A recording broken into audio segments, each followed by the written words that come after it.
Goeiedag vriende, welkom by dag 2 van ons oordenkings. Oop vir ontmoeting met God. Ek en jy lees in die skepingsverhaal hoe God in die middagkoelte in die skepingstuin rondgestap het. God wat na die mens geroep het, na Adam en Eva. God wat die mens opgesoek het. God wat die mens lief het. God wat in 'n lewende verhouding met ons as sy kinders leef. En vriende, hierdie skepingsverhaal herinner my dat God homself nie onttrek het van sy skepping nie, maar in 'n noue wederkerige verhouding met ons wil leef. Leef met 'n roeping en 'n verwagting. God praat en ons as sy kinders kan antwoord. Dan hoor ek die woorde van die psalmdigter in Psalm 130 vers 6. Ek wag op die Here, meer as die wagte op die môrewag. Hierdie digter is oop vir die oomblik, oop vir sy ontmoeting met God. Moses by die brandende bos was ook oop vir die ontmoeting met God.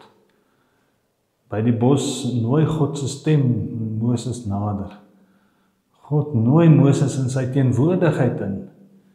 En Moses maak sy hart oop vir die ontmoeting met God, sodat God met hom kan praat.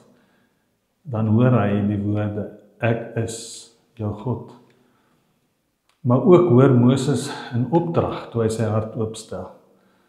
Sê hy, gaan met 'n boodskap van redding, hoop na jou medegelowiges, want God het julle nood raak gesien. Oop vir die oomblik hoor ek en jy ook die herders se boodskap, wat die engelekoor aan hulle gesing het. Vandag is vir julle gebore Christus die Here, die Verlosser. Vrede vir julle, God het 'n welbehae in julle.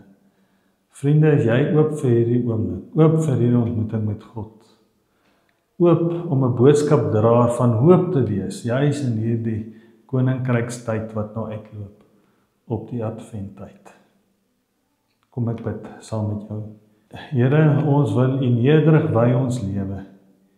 Here, gee dat deur U Gees die werk van God se genade in ons volbring word dag na dag. Amen.